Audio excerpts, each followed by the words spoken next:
This video is brought to you by the Guitar Skyhook.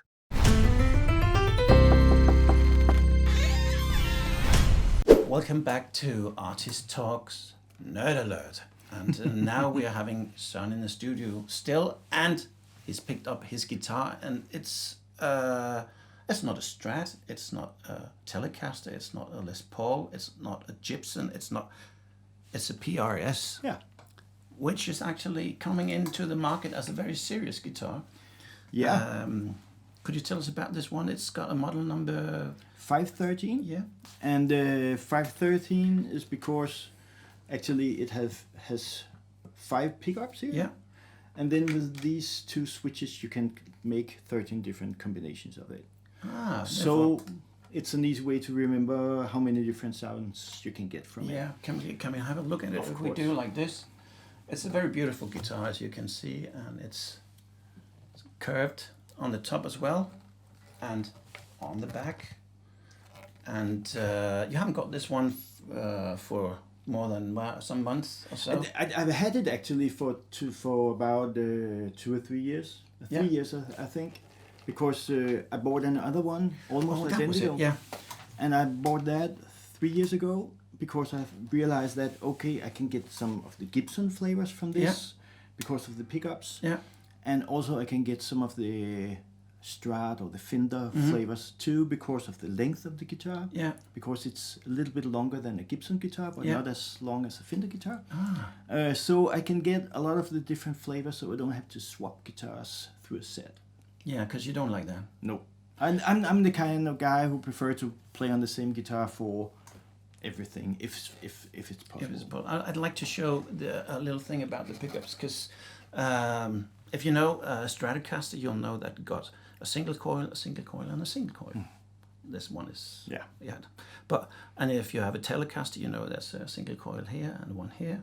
And if you combine some of these as single coils, as these two, you get a kind of a Clapton sound or different things, that combination. Exactly. But if you have Gibson or other with Humbucker, they got actually 2 coils underneath, so you just see a cover here. And you can combine these on this guitar, so they'll actually be single coils or they'll be humbuckers. Yeah. Here. And that's what you do down there. So that's why you can actually sound more like a Gibson, and you can sound like a Telecaster and a Stratocaster. Yeah. Yeah. So it's a very versatile guitar. What's the whammy bar? What's type of that? It's also PRS's own. Everything is invented from scratch. Yeah. Invented from old traditions. It's a very beautiful guitar. And I'm really happy about it. Yeah, and I've never seen tuners like this before, because it's I don't know whether you can see, but I'll take a shot. It's locking tuners with locking from the top, so you just put the string in once and then turn this on. It's really fast. It's really fast. Yeah, and, must be. And works well. How often do you change your strings then? Before every session or every gig. You do? Yeah. So you buy around 300 sets a year or so? I buy some. Just a few? Yeah. Yeah. What sizes do you use? It's 10th. Yeah. I'm not really grown, so it's 10th. I mean, some really serious players prefer 11th because you get more sound, but I think it suits my playing style and it suits me. But if I'm really, you can hear there's a slight pitch issue because I'm really hitting hard when I'm playing like. Yeah. It can be. What type of pick do you use? Because it's it's a heavy pick. It's not really, a light. no. Yeah. So I'm grown here. Yeah. I'm a little more teenager here. Yeah. I've been looking a bit at picking techniques actually, because playing an acoustic guitar like this, and if you do it just straight like that, you get quite a hard sound, and I'm a hard hitter, so it doesn't sound that good. No. So I worked on just tipping it a bit. What do you do? It depends. I mean, if I'm playing acoustic guitar, I will use a soft pick. Yeah. Because it's like adding a compressor to the acoustic guitar. It really smooths out everything. Yeah. And actually, so many, when they start to play electric guitar, they're taking the techniques from the acoustic guitar, having everything either in your elbow, or maybe you're more like it's in the angle here. Yeah.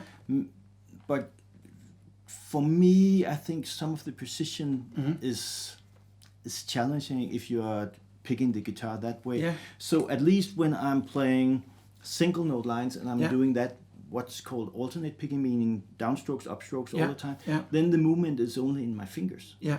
So I'm playing, now I haven't warmed up, but No, obviously you haven't warmed up. Oh my God. so you can see the movement is here instead. Yeah. So it's a really small muscle group that's working, and therefore I can keep kind of it. To me, it's more precise, and I can play at least faster, more precise that way because I don't want you to record that because the movement is so slight. You got much more control. Yeah. And then if I'm playing chords, then it's more the wrist doing the stuff. Yeah. But what about muting with your palm? Do you do that from time to time? Yeah. Again, if it's written part, I can do it here, or and it doesn't affect the whammy bar. No. No. I'm pretty light here. Yeah. So.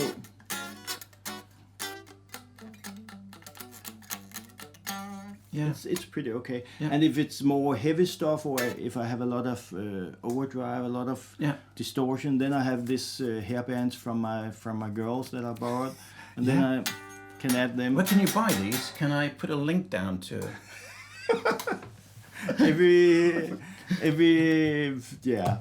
every supermarket has some kids hairbands or something like that. But is that Søren Reiff? Signature. I think it's difficult for me to get hairband sponsorship or endorsement, but what about the other? I mean, the technique you didn't learn from Google, you didn't learn from the internet, you learned from a book. Yeah, I mean, how did you pick up the technique on the guitar? Was that your brother? Yeah, it was my brother who said, keep your thumb down behind the neck. Yeah. So your fingers are getting strong and that you have a good pressure. Yeah. And then you're supposed to use one finger for each fret. Yeah. Because many, when they start playing guitar, they're not using the pinky, but Clapton does he? I'm not sure actually. But I don't know. But at least my brother told me you're supposed to use a finger for every fret, and you're supposed to use all four fingers. And when he said so, I better do so. So that's right. If you got a brother 10 years older, you better listen. When you started playing, you were listening to blues music, and not even Clapton, but B.B. King and so. Yeah. But you said you started playing chords, and at the age of 13 you had to play solo. But listening to B.B. King, he never played chords. How did that infect your playing? Your approach, I think. I think to me, because I started learning chords and because I was invited to go out and play together with my dad when he was performing, together with my brother, then I realized that if I'm going out to play, then I have to play. Yeah. Because then my solo can play my brother can play the solo. Yeah. So to me, it was natural. I have to play chords to be able to come out to play. Yeah. So I just thought, you have to learn to play chords, and then later on you can learn to play the solo. Yeah. So it wasn't a problem for me. It was more. You didn't play along to the tapes. No, I think I was playing solo all the time. If I was playing along to the tapes, I can't remember actually. No, I think I was improvising all the time. Yeah. Picking up. Maybe I was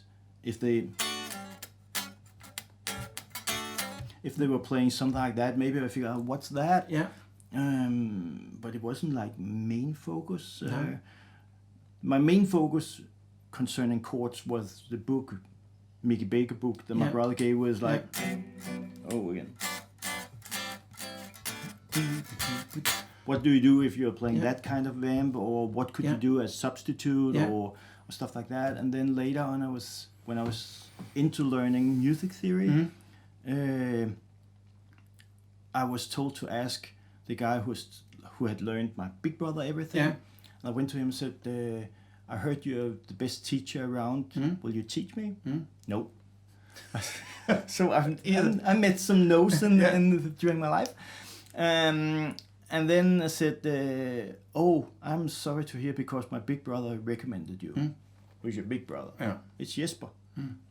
okay, come next Tuesday. Okay. And then I was allowed, and he said, but you have to prepare and you have to really study hard, else I don't want to teach you. So I was scared. So and then after a while he said, oh, maybe you should check out, if you want to learn some more jazzy stuff, maybe you should check out Joe Pass. Oh, yeah. So therefore he...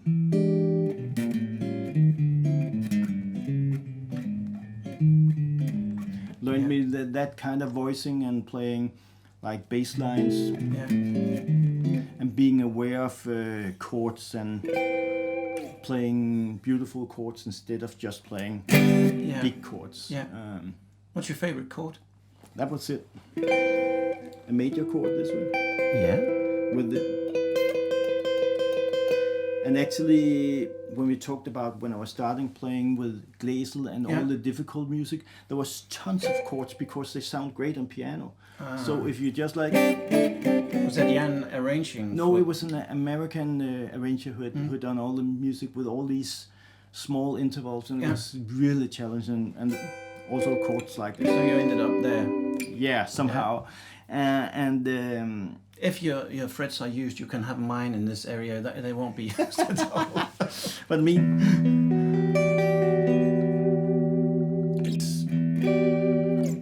Yeah, I like it. So the whole approach to chords was through this musical teacher, and it was, the introduction was, what would you do if you were playing jazz? And then later on I tried to convert that to, what do you do with that approach playing pop music? So playing fewer notes, maybe just 1-2 notes from each chord, and then that way show the chords, and then the singer or the soloist, the artist in the band ask you to turn up, because if you're playing funky stuff and you're playing it's feeling a lot. Really, really loud, can you turn down? And you end up with playing without any sound at all. Say, oh, you're still very loud. And if you're just playing hey, sound good. Oh, actually it's a little bit difficult to hear you, Søren. Can you turn up? Yes, definitely. So that's my whole approach chord-wise, is to play fewer notes, and then... But you also play in bands with typically more musicians than you. Yeah. So you have to absolutely. If you're playing, take care of the notes. If you're playing in a trio, you absolutely have to, or you have to have a lot of nice boxes, effects that can do fun stuff. Yeah. I think you really do. That's what you tell your wife anyway. Yeah. I need to have boxes. Yeah. When I can't play more than one note, I'm forced to buy all these things. Yeah, that's true. All right, we'll have a short break to tell you about our sponsor, the Guitar Skyhook. A skyhook is a new and discreet way to hang your guitar on a wall. Use the strap button on the back of the guitar. If you don't have one on your guitar yet, the skyhook comes with one for you to mount. Find more information on the website skyhook.dk. But it's a wonderful guitar, and you got two actually identical, or more or less identical. Yeah. I started buying one with rosewood neck. Yeah. And I was so in love with that because it was so diverse. It could so many different things. And then suddenly I realized, oh, I'm not using any other guitar anymore. What do I do if something happens to that? Oh, yeah. And then I told my wife, I have to have a sub. Wife. And you've got a clever wife. And actually, it's dangerous with Google, because then you start to look around and say, oh, there's one in Germany, but no, I cannot buy it. No. And suddenly you do the mistake and write and ask, is it still available? What's the wood like? And of course they say, it's beautiful, it's the best. Oh, it is. Yeah. I gotta have it. But how many guitars do you have now? Not that many. Are you a collector, or do you sell when you don't use them? Yeah, I think you sold the gold top, I was told, the first one. Yeah. It was so stupid. I think I have 8 guitars, so that's not more than that. No. And that's including... But how old are you? Oh, only 8? Yeah. Oh. I mean, it's including 2 old, not very good acoustic guitars, and actually 3 not very good acoustic guitars. Yeah. So I think I have 6 serious guitars. 6 serious guitars. But you have some hollow body I've seen. Yeah, but I think that got damaged. It got damaged? Yeah. No, I have 2. That's the 2. I have these. Always I have the 2 PRS and 2 hollow bodies, Yeah. Again, I'm like a security guy who, if I love one, what should happen with... it's not I think you're on a plane from time to time, and are they easy to travel with in the bags? Okay. Actually, that was one of the reasons to get this one, because the other one is back here. We have the other one. It's just here. You can see it's identical. Yeah. But this is rosewood. But for the neck. And there are some new rules about flying with rosewood, and you're not allowed to. So actually, that was a really, really good excuse, because if I'm going to fly, maybe I am not allowed to bring that. Therefore, this is really, really, it makes sense. Now, that was a good one. Maybe you can use that in another afsnit, as they say somewhere. When you need to have a new guitar, that's a good way of becoming one. Yeah, I also heard a rule here. Now, don't tell to anyone, but it's a good idea to buy a guitar the same color as you used to, because your wife will never notice which one it is. Is that it? I've heard that. Also heard stories about bringing your wife to the shop and buying a blue, really bad guitar for $100. Oh, yeah. And then bringing it home, and next week you go down and swap it to the really expensive Fender or whatever in the same color. Yeah, but what do you do when you die then, and she'll sell them for the price she thought you'd given? Yeah, you get worried. That's man jokes, isn't it? Yeah. Musicians' man jokes. No, it's a wonderful guitar. I wonder, could you play us a song? Would you do that? Yeah. I'll go on the couch, sit down and enjoy for a while. Will that be okay? Absolutely. Yeah. In the first part of the show, I mentioned that I grew up with a creative dad who loved music, and who brought me to concerts or when he was supposed to perform. And then my dad was the type of guy who was making sure that I ate properly and went to bed and had my sleep before school next day. But he was also the dad who could wake me up 2 hours later and say, "You have to come up. There's this act performing on national TV," because we had one channel at that time.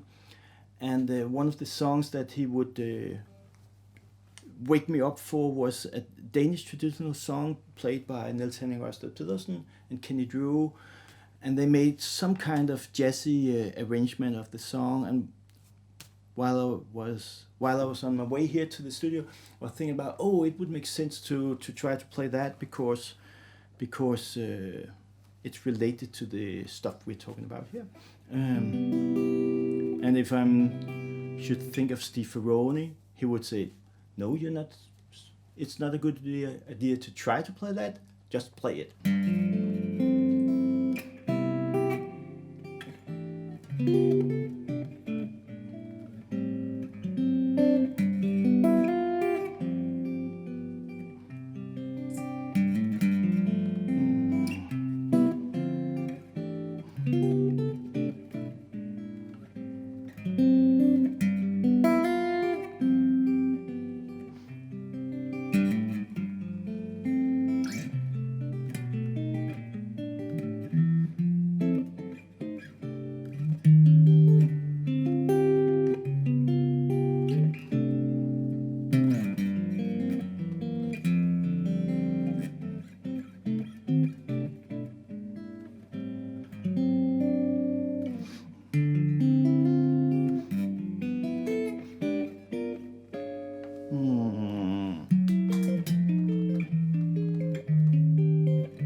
Wonderful.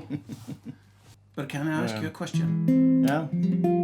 When you play the chords and you're remembering them, do you remember any muscles Do you have them in your brain when you play, or do you just see colors or move your hands the way they should be, or what's your approach? Because you don't read sheets right now. It's from your head. No. Good question. I mean, for many years I've studied, and then I had to combine theory with what the fingers are supposed to do, and why they are doing that, and which note is the root, which is a third, a fifth, whatever. And then I had to figure out what I should do, what fingerings I should use, and while I did that, it was like learning the colors again. To me, it's colors. So I'm thinking, oh, this type of chord, it gives me this feeling, the same as you're wearing this color, and that way I'm not thinking about this is light blue or this is brown or whatever. It's just when I'm hearing a chord, I'm thinking, I'd better play this if I'm playing a C major chord. And I'm not thinking about, this is C major, I have to play this note, and this note has this value. It's more this, I feel, because I'm connecting to this. Yeah, normally I'm compared to colors, and that because I don't think about this is a certain color or anything like that. But do you see patterns when you play? When you go to a song and you play a solo, do you change the patterns for the pentatonic scale or so? Back in the days, chords, or do you use scale the whole way? Back in the days, I was really thinking about patterns and fingerings, and now it's more this: having a note, and without thinking, I said I want this flavor or this color, and then somehow my fingers just do it. Yeah. But it also means if I'm not present, then suddenly I have no idea where I am, because I really have to listen and really have to be present, and what do I hear,